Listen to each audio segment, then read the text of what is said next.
بسم اللہ الرحمن الرحیم۔ السلام علیکم ناظرین، قرب قیامت کی 10 بڑی علامات میں سے ایک علامت دجال کا ظاہر ہونا بھی ہے۔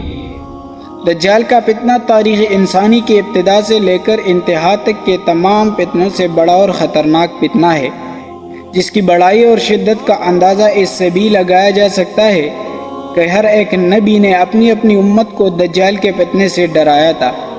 دجال کا معنی ہے بہت زیادہ جھوٹا شخص، کیونکہ دجال بھی حق کے ساتھ باطل کو ملا کر جھوٹ بولے گا، اس لیے اسے دجال کہا گیا ہے۔ یہ اولاً خود کو مومن ظاہر کرے گا اور لوگوں کو بھلائی کی طرف بلائے گا، لیکن پھر نبوت اور آخر کار خدائی کا دعویٰ کرے گا۔ ناظرین، مشہور ہے کہ دجال کی اصل یہود سے ہوگی۔ حکیم الامت مفتی احمد یار نائمی فرماتے ہیں کہ دجال 2 قسم کے ہیں، چھوٹے اور بڑے۔ چھوٹے دجال بہت ہوئے اور ہوں گے، جیسے ہر جھوٹا نبی، جھوٹا مولوی، صوفی جو لوگوں کو گمراہ کرے وہ دجال ہے، اور بڑا دجال صرف ایک ہی ہے جو خدائی کا دعویٰ کرے گا۔ امام محمد بن احمد قرطبی رحمۃ اللہ علیہ فرماتے ہیں کہ دجال اور قرب قیامت، اس کے ظاہر ہونے پر اعتقاد رکھنا برحق، اور یہی اہل سنت بالعموم فقہاء کرام اور محدثین اعظام کا مسلک ہے۔ ناظرین، مختلف احادیث میں دجال کا حلیہ بتایا گیا ہے۔ ان تمام کو سامنے رکھنے سے دجال کا جو حلیہ سامنے آتا ہے وہ یہ ہے کہ دجال ایک جوان مرد ہوگا، دراز قد اور ایک آنکھ سے کانا ہوگا، اور کانی آنکھ ایسے ہوں گی جیسے پھولا ہوا انگور ہو۔ اس کا سینہ چوڑا اور ذرا اندر کی طرف دنسا ہوا ہوگا۔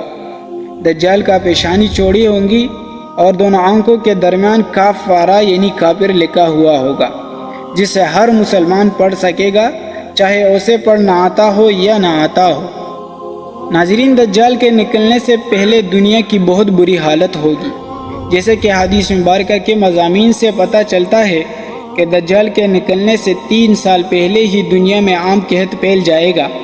پہلے سال آسمان 1/3 بارش اور زمین 1/3 پیداوار روک لے گی۔ دوسرے سال آسمان 2/3 بارش اور زمین 2/3 پیداوار، جبکہ تیسرے سال آسمان ساری بارش اور زمین ساری پیداوار روک لے گی، حتیٰ کہ آسمان شیشے اور زمین تانبے کی ہو جائے گی۔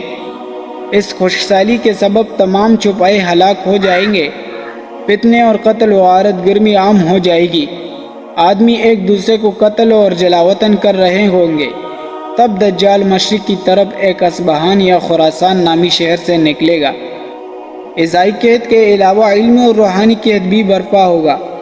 دین کے سلسلے میں لوگوں میں شوق پیدا ہو چکا ہوگا، علماء اور دیندار لوگوں کی قلت ہوگی۔ ناظرین، دجال زمین پر 40 دن رہے گا، جن میں سے ایک دن 1 سال کے برابر، ایک دن 1 ماہ کے برابر، اور ایک دن 1 ہفتے کے برابر، جبکہ باقی ایام سال کے عام دنوں کی طرح ہوں گے۔ اس مدت میں دجال اپنے گدھے پر سوار ہو کر ساری دنیا کا چکر لگائے گا۔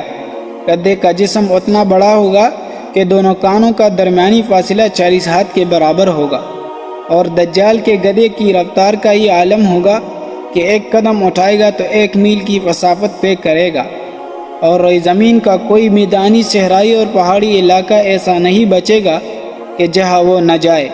البتہ مکہ مکرمہ اور مدینہ طیبہ میں فرشتوں کا پیرا ہونے کی وجہ سے ان میں سے داخل نہ ہو سکے گا، بلکہ مدینہ کے باہر دلدلی زمین پر پڑاؤ کرے گا، اور مدینہ پاک میں زلزلے کے 3 جھٹکے آئیں گے، جس کی وجہ سے ہر کافر اور منافق مدینے سے بھاگ نکلے گا اور دجال سے جا ملے گا۔ اس روز مدینہ پاک ہر منافق اور فاسق مرد و عورت سے پاک ہو جائے گا، اسی لیے اس دن کا نام یوم الخلاص ہے۔ اور بعض روایات کے مطابق دجال بیت المقدس اور کوہ طور پر بھی نہیں جا سکے گا۔ ناظرین، دجال طرح طرح کی شعبدوں کے ذریعے لوگوں کا ایمان برباد کرنے کی کوشش کرے گا۔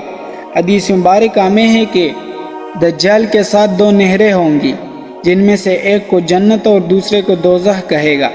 در حقیقت جسے وہ جنت کا نام دے گا وہ دوزخ ہوگا، اور جسے وہ دوزخ کا نام لے گا وہ جنت ہوگی۔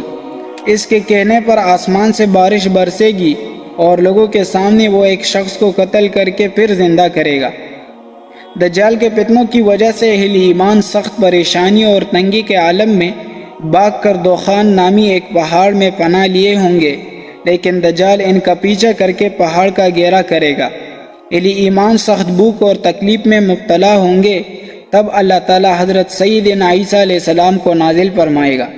حضرت عیسیٰ علیہ السلام کو دیکھتے ہی دجال ایسے کھلے گا جیسے پانی میں نمک کھلتا ہے، اور آپ علیہ السلام دجال کو لدہ کے مقام پر قتل کرے گا اور اس کے پیروکاروں میں سے کسی ایک کو بھی زندہ نہ چھوڑیں گے۔